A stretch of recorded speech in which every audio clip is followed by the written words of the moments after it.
Do you take the time to reinforce your team's strengths, or do you simply take them for granted? Stay tuned, because in this episode, I talk about the incredible strategic value of highlighting your team's strengths. Hi, Shannon Waller here, and welcome to Team Success. An issue has come to mind for me recently where two of my fabulous colleagues with whom I work were reflecting on, one of them was really clear on their strengths and one of them was less so.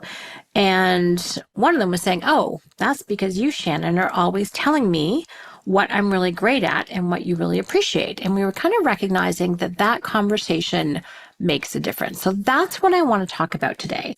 So this conversation is especially for team leaders, because that's our job, to develop people and to help them grow. But also as a peer, as a colleague, it is incredibly powerful for teamwork to know and recognize and acknowledge other people's strengths. So that really is the context of what I want to talk about today. Now, why is this important? Well, because the benefits are so extreme. Like, why wouldn't we?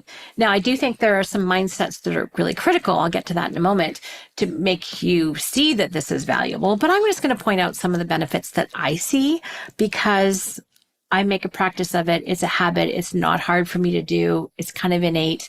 My Clifton strengths, one of them is individualization. So I love to personalize information for people. And I'm motivated by enjoying life and being happy. And I like to see other people do that. So reinforcing their strengths is a really easy way to do it. Plus, it's strategic. Even if you don't have a single relationship strength in terms of Clifton strengths, it's just smart. Because think about this for yourself. If someone has said, hey, it's amazing how your brain handles information. You have a way of organizing like nobody I've ever seen. One of my good friends and clients has a way of seeing an opportunity and multiplying it way broader and like to scale than anyone else I've ever met in all of my coming up to 33 years at Coach. Like, holy mackerel, this is a unique capability. And it's not that he doesn't know it, but it just hearing someone else reflect it back to him is very validating. And when your strengths are validated, you appreciate that, oh, not everyone else can do this. We all tend to take our own capabilities, our natural capabilities for granted. And when you realize, oh, it is special, we do something different with it. People start to invest more skill, more education. They lean into it more. They start to differentiate between this and other activities. And Gallup actually has a fabulous way of talking about it. So I'm just going to read because I looked this up this morning. So Gallup says, talent is a natural way of thinking, feeling, or behaving. Investment is time spent practicing, developing your skills, and building your knowledge base. Strength is the ability to consistently provide near perfect performance in a specific task. So, in other words, you can have a raw talent, but it isn't until you invest the time in practicing, developing your skills, and building your knowledge base that it actually becomes a strength. Now, how much do you love the definition of to consistently provide near perfect performance in a specific task? Sign me up. I want that capability. I love it. And for me, this was strategic.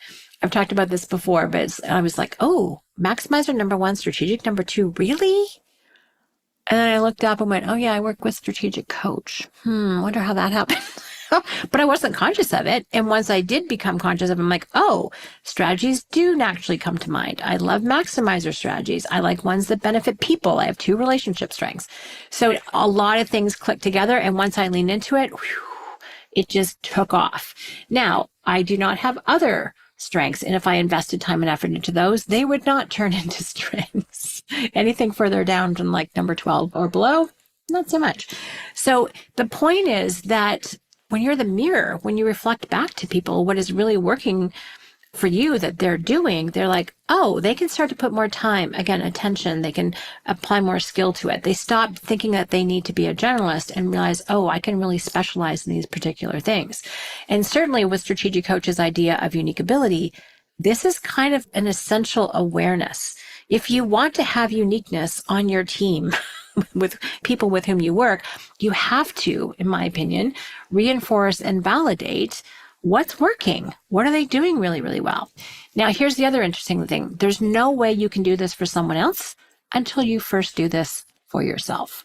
So if you are unwilling to see yourself as unique, if you're unwilling to invest, A, have the self-awareness, and B, lean into this, invest time, money, efforts, etc., to get really, really good and to let go of some of the other things. If you think you have to be all things to all people and do all things well, this conversation will be irrelevant.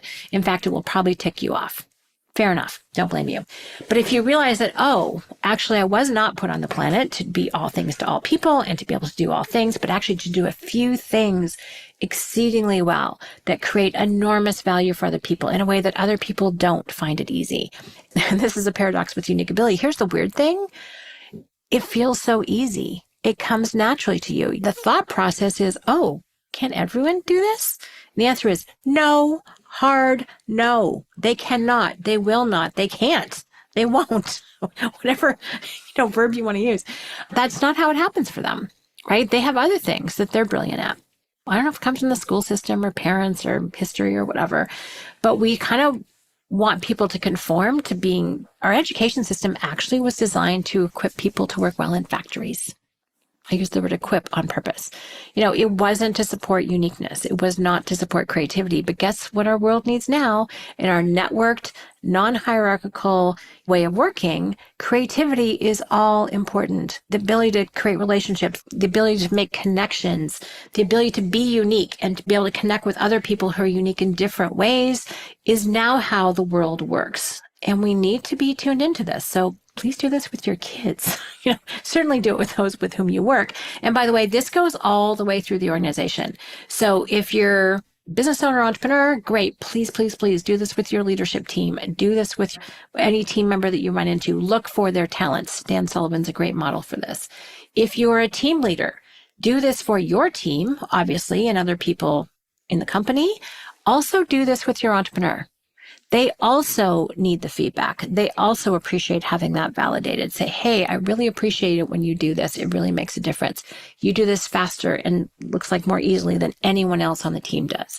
Is this something you really enjoy doing too? Like it might be an excellent ability. So find out if it brings them joy. If it brings them joy, that's going to be a unique ability. That's the difference.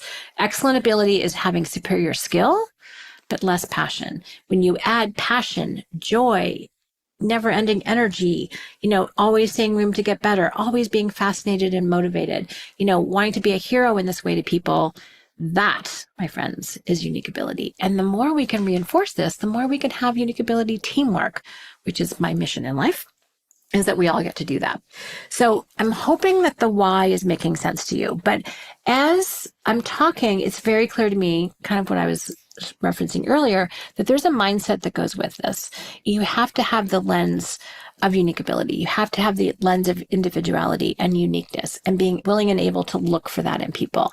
If your mindset is, everyone should be the same, everyone should have these same core competencies. Now, I'm all for reading, writing, arithmetic, and retrieval. I'm all for that.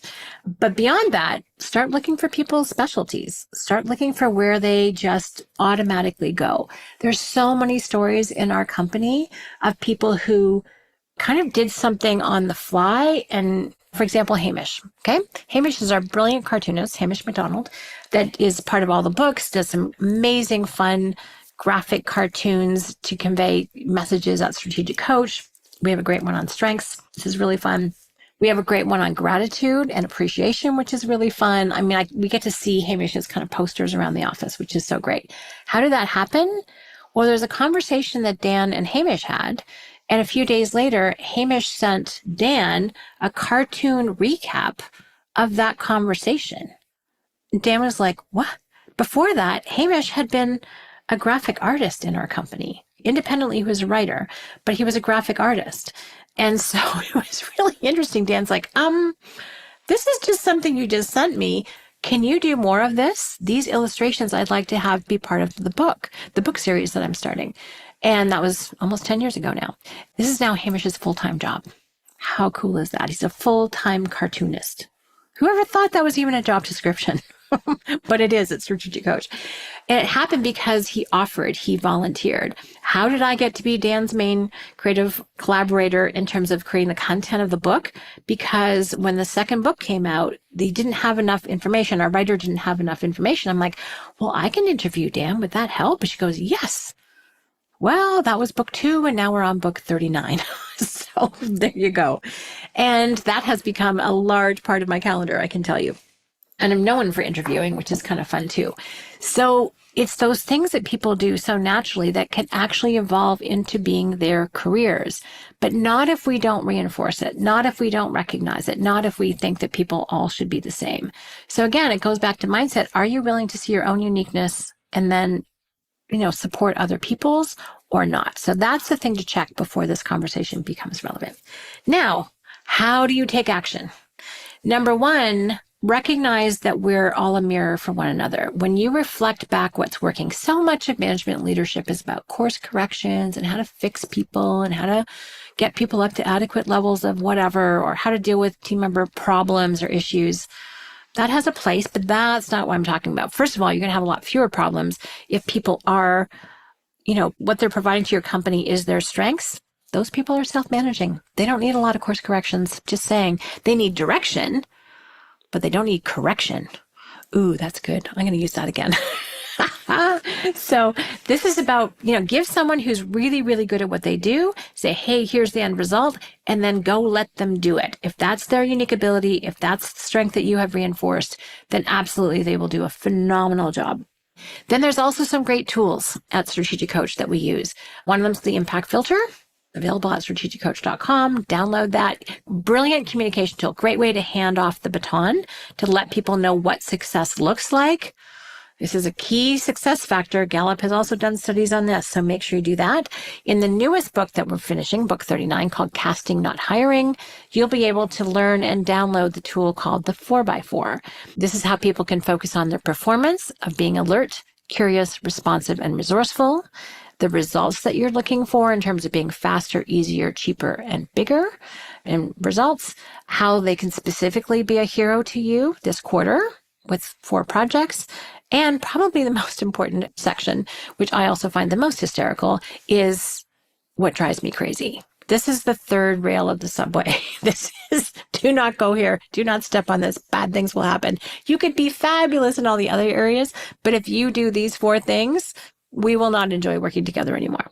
And you probably won't be working together anymore. So stay tuned for that. And then just really realize that whatever your particular Clifton strengths mix is, even if you have no relationship strengths in your top 20, that you can still be strategic. You can still, and not in a manipulative way at all, but just recognize that validating people's strengths, identifying, is you're really telling someone how they're creating value for you. You want your clientele to do that for you. You need to know what you're doing for them that's creating value. Why wouldn't we do that for the people backstage? That's how they can create more value for you. This is how habits get created. Positive reinforcement is a thing. Lots of psychological studies about the value of positive reinforcement. So please take advantage. And then people will do this even more, which is great. And then another tool is the communication builder. And that's a download available from yourteamsuccess.com. Great tool to realize how the give and take, whether or not you're a morning person or an afternoon person, best way to give and receive information. What do you need when you're stressed? What have you learned as you compare notes? So this really simple exercise takes about 5 minutes to fill out on your own, another 5 minutes to compare them. Oh my gosh, can eliminate months of pain or years of frustration because you'll understand some things of where you're similar and where you're different. So that very simple exercise can help. The other thing is just to actually care about the other people. I know this sounds really obvious and maybe trite, but if you look at people as things and cogs in a wheel, again, this conversation will be of no interest to you. But if you look at them as an investment and as a resource that when you pour into them, it can expand and it can elevate and it can add, then you're like, yes, this is a very wise thing to do. So I think there's a huge business reason to do this. But if you're not looking at it that way, if you only see team members as costs, again, this will not land. Last thing I really want to say about this is another benefit, I guess, and that is that it allows the people that you are giving this type of reflection to operate a lot faster with a lot more confidence, which means you are better supported, my friend. This means you will get the results you're looking for. So Katrina and I talk about this all the time. She's my brilliant support partner. And what she was saying today about this topic is that she goes, I can operate so clearly. I don't even tell her what I do. I'm like, we talk about what's the end result that I'm looking for. So it's collaborative. And then I don't tell her how to do it ever. First of all, I don't know how. So that would be really stupid. My talents and strengths are so different / complementary to hers that she just knows there's so much trust there. I know she will do a brilliant job. We fine-tuned it. We went through lots of things at the beginning. That was over 2.5 years ago now. But we just kind of fine-tuned it. She needed more direction at the beginning. We kind of smoothed out any wrinkles. So we worked on our teamwork. But now it is so fast, so efficient. I'll send her a one-line chat and then boom, it's in the calendar. Things are scheduled. I don't know. There's a whole podcast process after I do my 2 little baby steps, which is putting interesting ideas into an Asana board or a Trello board, depending on which podcast I'm doing it for, and then filling out my podcast formula sheet and showing up to when I'm supposed to do it. The rest of it gets handled by our fabulous team. I don't know most of those steps. I know some of them. I don't know the timing of them. I know nothing of that, and I don't need to. That's the really great thing. So I get to focus on doing what I love to do and what I'm best at in creating really powerful content. And then the team makes sure it gets delivered in a consistent, high quality, professional way. I love every second of that. Just recorded a fun podcast with Dan, which is on Inside Strategic Coach, which he said one of the crucial criteria for having a self-managing company is the willingness to be completely ignorant. Which is really funny and sounds very controversial, but it's knowing that you don't need to know. But that's the high level of trust that happens when you have unique ability teamwork. And that happens by reinforcing what people's strengths are and let people know how they are creating value. What do you really appreciate? What we appreciate goes up in value. So this just makes so much sense. So if this is not a message that you've been thinking about lately, I hope it's kind of opened up a few new brain cells for you. If you have a different mindset, I hope it's kind of intrigued you that there might be a new, better, different way. And if this is how you're already operating, thank you. I think you are doing good in the world. I think you're doing good for yourself. I think you're doing good for your team members and your colleagues and your entrepreneur. And I also think that it's actually speeding up business. You are making things happen. You're allowing things to happen without getting in the way. So that speed, that velocity means things are more productive and then more profitable. So I think you're doing, forget good, you're doing great in the world if this is already your mantra. All right, so final message. I just wanted you to be really clear that there's massive value in highlighting your team's strengths from top to bottom. So I hope this conversation has inspired you. I hope it intrigues you. If you have any questions or comments, please let me know at questions@strategiccoach.com. And as always, here's to your team's success.